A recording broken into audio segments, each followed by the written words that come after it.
May mainit na usapan na naman dito kay XRP matapos pong sabihing aabot siya ng $100 per coin sooner than you think. Ang bold prediction or matapang na prediction na ito ay galing po kay Ginoong Jack the Rippler na nag-udyok pa sa kanyang followers na bumili ng mas maraming XRP habang mababa pa ang presyo. Pero gaano ba ito ka-realistic? Kaya pag-usapan po natin ang math at mga dahilan sa likod ng matinding bullish na pahayag na ito. Pero bago po tayo magpatuloy, ay pakibasa na lamang po muna ang disclaimer dito po sa ibaba ng ating screen. Yan, ano nga bang ibig sabihin ng $100 target para kay XRP?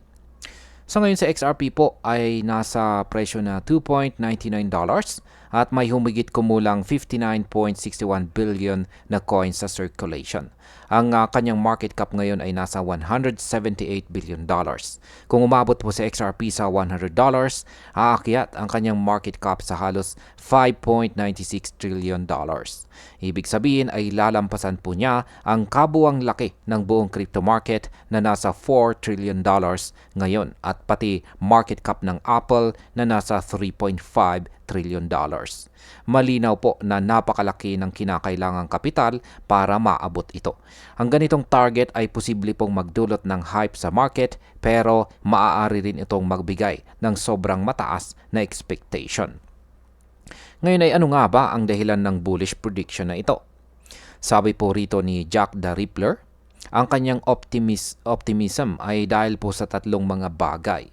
Una, mas malinaw na ang regulatory environment sa US matapos ang SEC versus Ripple case. Pangalawa ay pinapalawak pa ng Ripple ang kanilang ecosystem kasama po ang RLUSD stablecoin at ang XRPL EVM sidechain. At ang pangatlo, dumarami po ang institutional adoption. Ang mga factors na ito ay nagpapakita na si XRP ay mas nagiging useful sa real-world payments at hindi lamang po sa speculation.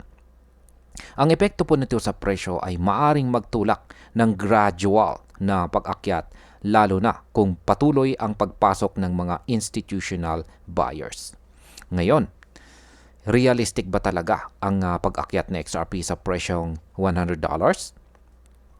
Bagamat malakas po ang fundamentals na XRP ngayon, ang paglipat mula $3 hanggang $100 ay napakalaki.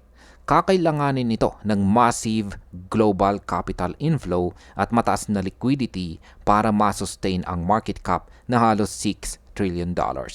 Posible po ang mabilis na pag-akyat sa crypto. Pero ang ganitong presyo ay mangangailangan ng worldwide adoption at malaking pag-shift ng pera patungo kay XRP. Maaaring umakyat po sa XRP ng malaki pero baka hindi po agad-agad umabot sa $100 gaya ng prediction dito.